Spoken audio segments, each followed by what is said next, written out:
ఓం శ్రీ మాత్రే నమః. మళ్ళీ లలిత సహస్రనామ పారాయణం చేయడం వల్ల విశేషమైన ఫలితం ఉంటుంది.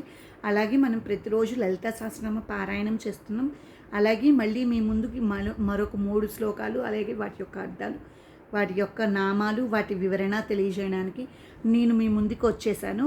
ఈరోజు మనం ఈ వీడియోలో 86, 87, 88 శ్లోకాలు, అలాగే వాటి యొక్క అర్థాలు కూడా తెలుసు. ముందుగా 86వ శ్లోకం. ప్రభావతి ప్రభారూపా ప్రసిద్ధ పరమేశ్వరి మూల ప్రకృతిరవ్యక్త వ్యక్త వ్యక్తస్వరూపిణి. ప్రభావతి ప్రభారూపా ప్రసిద్ధ పరమేశ్వరి మూల ప్రకృతిరవ్యక్త వ్యక్త వ్యక్తస్వరూపిణి. ఇప్పుడు దీని యొక్క అర్థం తెలుసుకుందాం. ప్రభావతి అనగా వెలుగులు, ప్రభావతి అనగా వెలుగులు విరజిమ్ము రూపము గలది అమ్మ అని అర్థం. అలాగే ఇప్పుడు ప్రభారూప అనగా వెలుగుల యొక్క రూపము అమ్మ అని అర్థం. ప్రసిద్ధ అనగా ప్రకృష్టముగా సిద్ధముగా నున్నది అమ్మ. పరమేశ్వరి పరమునకు అధికారిని అమ్మ. మూల ప్రకృతి అన్ని ప్రకృతులకు మూలమైనది అమ్మ. అవ్యక్త వ్యక్తము కానిది, వ్యక్త వ్యక్త స్వరూపిణి వ్యక్తమైన అవ్యక్తమైన అన్నిటి యొక్క స్వరూపముగా నున్నది అమ్మ అని అర్థం. ఇప్పుడు 87వ శ్లోకం, అలాగే దాని యొక్క అర్థం తెలుసుకుందాం. వ్యాపిని వివిధాకార విద్యా విద్యాస్వరూపిణి మహాకామేశ నయన కుముదాహ్లాద కౌముది. వ్యాపిని వివిధాకార విద్యా విద్యాస్వరూపిణి మహాకామేశ నయన కుముదాహ్లాద కౌముది. ఇప్పుడు దీని యొక్క అర్థం తెలుసుకుందాం. వ్యాపిని అనగా వ్యాప సత్వ లక్షణము గలది అమ్మ అని అర్థం. వివిధాకార అనగా వివిధములైన ఆకారములతో నుండున్నది అమ్మ.